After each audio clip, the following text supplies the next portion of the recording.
नमस्कार। स्वागत है एक बार फिर से नेक्स्ट एग्ज़ाम डोज में। और इसमें हम बात करेंगे अंतःस्रावी तंत्र के महत्वपूर्ण 55 प्रश्न जो आने वाली परीक्षाओं के लिए बहुत ही महत्वपूर्ण होंगे। तो वीडियो को शुरू से अंत तक ज़रूर देखें जिससे कि आपको पता चले कि किस प्रकार के प्रश्न पूछे जा रहे हैं जो आने वाली परीक्षाओं के लिए बहुत ही महत्वपूर्ण साबित होंगे। आइए देख लेते हैं आज के इन प्रश्नों को। आज का पहला प्रश्न है, अंतःस्रावी तंत्र की इकाई कार्य प्रणाली के अध्ययन को क्या कहते हैं? तो इसके अध्ययन की कार्य प्रणाली को एंडोक्राइनोलॉजी कहते हैं। एंडोक्राइनोलॉजी कहते हैं। प्रश्न नंबर 2 है, हार्मोन्स किससे स्रावित होते हैं? तो हार्मोन किससे स्रावित होते हैं? तो अंतःस्रावी ग्रंथियों से स्रावित होते हैं। ऑप्शन सी करेक्ट आंसर हो जाएगा। प्रश्न नंबर 3, किस ग्रंथि को मास्टर ग्रंथि कहते हैं?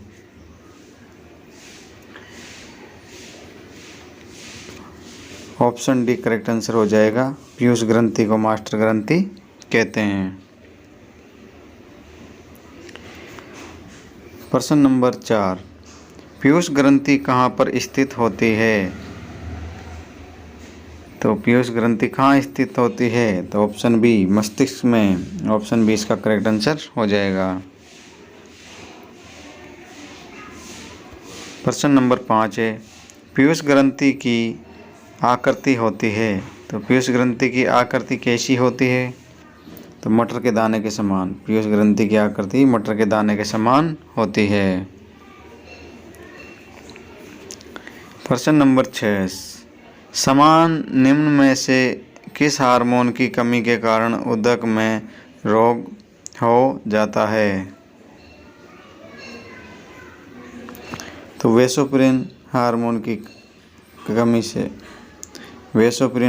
कमी से उदक में रोग हो जाता है।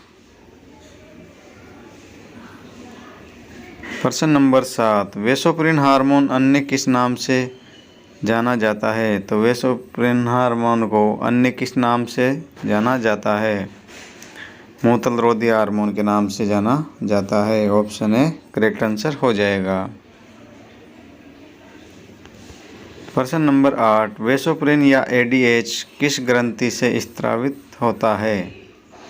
वेसोप्रिन या एडीएच किस ग्रंथि से स्रावित होता है? तो ये पीयूष ग्रंथि से स्रावित होता है। ऑप्शन ए करेक्ट आंसर हो जाएगा। प्रश्न नंबर 9, वह रोग जिसमें मूत्र तनु हो जाता है तथा दिन भर में मूत्र अत्यधिक बनता है तथा रक्तचाप कम हो जाता है, कौन सा है? तो उदक में ये स्थितियां बनती है, उदक में रोग। प्रश्न नंबर 10, निम्न में से वृद्धि हार्मोन कौन सा है? तो वृद्धि हार्मोन कौन सा है? STH, somatotropic hormone. एसटीएच इसका करेक्ट आंसर हो जाएगा। प्रश्न नंबर 11, मनुष्य की लंबाई पर किस ग्रंथि का नियंत्रण होता है? तो मनुष्य की लंबाई पर पीयूष ग्रंथि का नियंत्रण होता है। प्रश्न नंबर 12, किस हार्मोन की कमी के कारण बौनापन हो जाता है? तो एसटीएच हार्मोन की कमी से बौनापन हो जाता है। निम्न में से कौन सा रोग एटिलियोसिस कहलाता है? तो एटिलियोसिस रोग कौन सा कहलाता है? तो बौनापन एटिलियोसिस कहलाता है, बौनापन। प्रश्न नंबर 14, एसटीएच की अधिकता से कौन सा रोग होता है? तो एसटीएच की अधिकता से घेंघा रोग हो जाता है। प्रश्न नंबर 15, किस ग्रंथि में खराबी के कारण सीमंड रोग हो जाता है? तो पीयूष ग्रंथि में खराबी के कारण सीमन रोग होता है। पीयूष ग्रंथि करेक्ट आंसर हो जाएगा। प्रश्न नंबर 16, मिजेट्स रोग में सत्य क्या है? यह एस्टीएच हार्मोन की कमी के कारण होता है, तो ये भी इसका सही। इस रोग में लंबाई में वृद्धि नहीं होती, ये भी इसका सही हो जाएगा। इस रोग में व्यक्ति नपुंसक होता है, तो ये भी इसका सही है, तो सभी सत्य है। प्रश्न नंबर 17, निम्न में से कौन सा हार्मोन स्त्रियों के गर्भकाल के समय स्तनों की वृद्धि को प्रेरित करता है तथा दुग्ध स्रावण को प्रेरित करता है? तो ये एलटीएच हार्मोन करता है। मानव शरीर में कौन सा हार्मोन कांस्य वर्ग तथा तिल और चकत्तों के लिए जिम्मेदार होता है?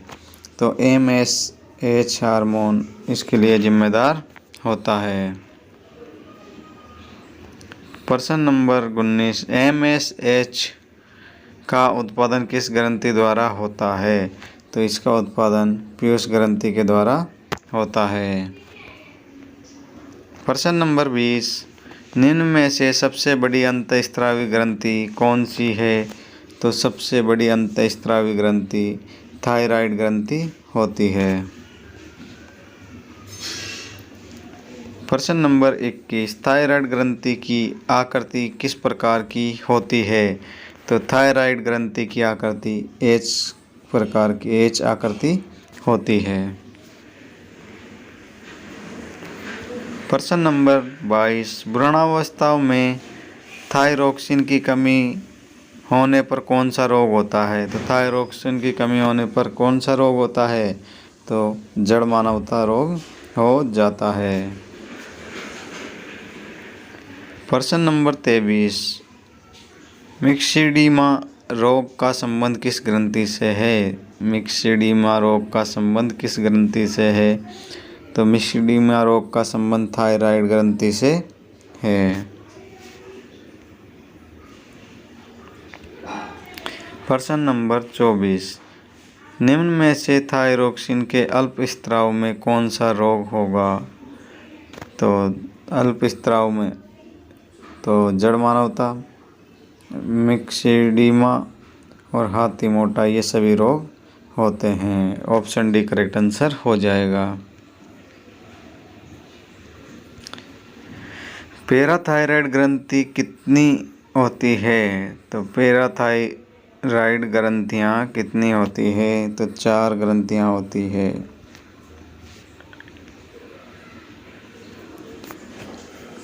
प्रश्न नंबर 26, पैराथायराइड हार्मोन का कार्य क्या है?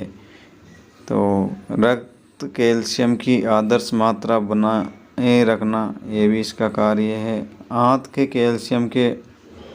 में कैल्शियम के अवशोषण तथा वृक्क में पुनरावशोषण को बढ़ाता है, ये भी सत्य है। फास्फेट में उत्सर्जन को बढ़ाता है, ये भी सत्य है। तो उपयुक्त सभी इसके कार्य है। ऑप्शन डी करेक्ट आंसर हो जाएगा। प्रश्न नंबर 27, निम्न में से किस हार्मोन के अल्प स्रावण के कारण टिटेनी रोग हो जाता है? तो पैराथ हार्मोन के अल्प स्रावण के कारण टिटेनी रोग होता है।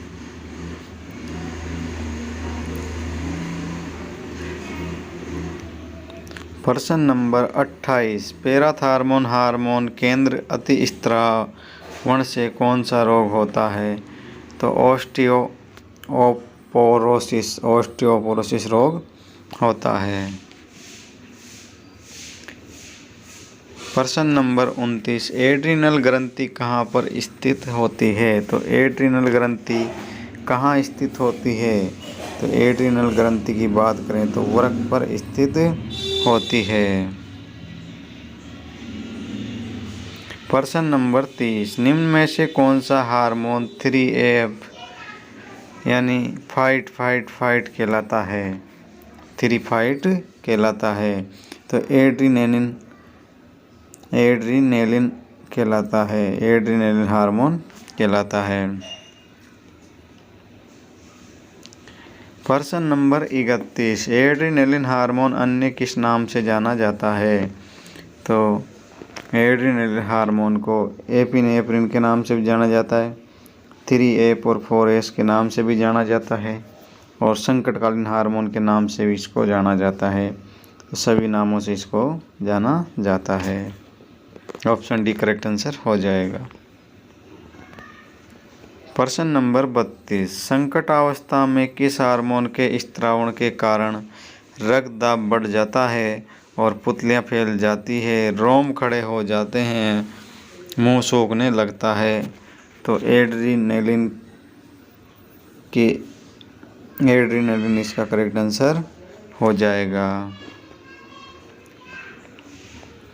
प्रश्न नंबर 33, कौन सा हार्मोन रुधिर में सोडियम, पोटेशियम तथा क्लोराइड आयनों तथा जल की उपयुक्त मात्रा बनाए रखता है? तो मिनरेलोकोर्टिकोइड्स इसका राइट आंसर हो जाएगा। प्रश्न नंबर 34, कौन सी ग्रंथि रुधिर में प्रासरणी दाब बनाए रखने के लिए उत्तरदायी है? तो एड्रिनल ग्रंथि इसका राइट आंसर हो जाएगा। प्रश्न नंबर 35, एडिसन रोग किस ग्रंथि में अनियमन से होता है? तो एडिसन रोग किस ग्रंथि के अनियमन से होता है? तो ये एड्रिनल ग्रंथि के अनियमन से होता है। एड्रिनल ग्रंथि इसका राइट आंसर हो जाएगा। प्रश्न नंबर 36, किस रोग में शरीर में सोडियम तथा पोटेशियम की कमी से पेशियों में ऐंठन हो जाती तथा मृत्यु हो जाती है? तो ये कॉन्स इसका राइट आंसर हो जाएगा, कॉन्स। प्रश्न नंबर 37, एड्रेनलिन के अति स्त्रावण के कारण कौन सा रोग हो जाता है? तो एड्रेनलिन के अति स्त्रावण के कारण कुशिंग रोग हो जाता है। कुशिंग रोग इसका करेक्ट आंसर हो जाएगा। प्रश्न नंबर 38, कुशिंग रोग के क्या लक्षण है? तो शरीर में जल तथा सोडियम का जमाव हो जाता है, ये भी इसका लक्षण है। पेशियाँ शिथिल हो जाती है, ये भी इसका लक्षण है। हड्डियाँ अनियमित हो जाती है, ये भी इसके लक्षण है। उपयुक्त सभी इसके लक्षण हो जाएंगे। प्रश्न नंबर 39, निम्न में से किसका उपयोग गठित रोग के उपचार में, एलर्जी उपचार में तथा अंगों के प्रत्यारोपण को सफल बनाने में किया जाता है? तो ये कोर्टिसोल इसका करेक्ट आंसर हो जाएगा। प्रश्न नंबर 40, कोर्टिसोल हार्मोन किस ग्रंथि से उत्सर्जित होता है? तो कोर्टिसोल हार्मोन अधिवक्र ग्रंथि से उत्सर्जित होता है। प्रश्न नंबर 41, निम्न में से किसे लिंग हार्मोन कहते हैं? तो लिंग हार्मोन किसे कहते हैं? सेक्स हार्मोन, तो गोनेडोकार्टिकोइड्स को लिंग हार्मोन कहते हैं। प्रश्न नंबर 42, किस हार्मोन के प्रभाव से मनुष्य में जनन ग्रंथियों का परिपक्वन तथा परिवर्धन होता है? तो गोनेडोकार्टिकोइड्स से होता है। प्रश्न नंबर 43, गोनेडोकार्टिकोइड्स की अधिकता से कौन सा रोग हो जाता है? तो एड्रिनल विरिज्म रोग हो जाता है। प्रश्न नंबर 44, एड्रिनल विरिज्म रोग के क्या लक्षण होते हैं? तो स्त्रियों में आवाज़ भारी, दाढ़ी मूंछ आना तथा आवाज़ भारी होना, ये इसके लक्षण है। पुरुषों में आवाज़ पतली, दाढ़ी मूंछ न आना तथा लैंगिक परिपक्व जल्दी होना, ये इसके लक्षण है। उपयुक्त दोनों ही इसके लक्षण हैं। प्रश्न नंबर 45, निम्न में से किस ग्रंथि के हार्मोन को जीवन रक्षक हार्मोन कहते हैं? तो जीवन रक्षक हार्मोन एड्रिनल ग्रंथि के हार्मोन को जीवन रक्षक हार्मोन कहते हैं। प्रश्न नंबर 46, किस ग्रंथि को शरीर से निकालने पर व्यक्ति की मृत्यु हो जाती है? तो अधिवक्त ग्रंथि को निकालने से व्यक्ति की मृत्यु हो जाती है।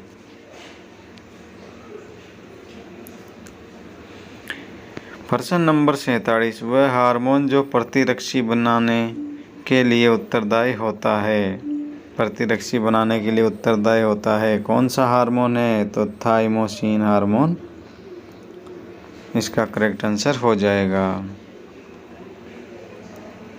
प्रश्न नंबर 48, पीनियल काई कहाँ पर स्थित होती है?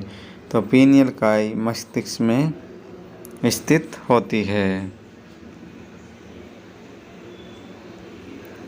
निम्न में से कौन सी ग्रंथि जैविक घड़ी की तरह कार्य करती है? तो पीनियल काई जैविक घड़ी की तरह कार्य करती है, पीनियल काई। प्रश्न नंबर 50, कौन सा हार्मोन जननांगों के विकास, परिवर्धन तथा कार्यों का निरोध करता है? तो gonadocorticoids hormone, option A correct answer हो जाएगा। प्रश्न नंबर 51, किस हार्मोन की कमी के कारण जन्म से अंधे बच्चे में यौवन अवस्था जल्दी आ जाती है? तो मेलेटोनिन के कारण, मेलेटोनिन की कमी के कारण। प्रश्न नंबर 52, निम्न में से कौन सी ग्रंथि मिश्रित ग्रंथि है? तो अग्नाशय ग्रंथि मिश्रित ग्रंथि है। प्रश्न नंबर 53, अग्नाशय के अंतःस्रावी भाग को क्या कहते हैं? तो अग्नाशय के अंतःस्रावी भाग को लैंगहेंस द्वीप कहते हैं।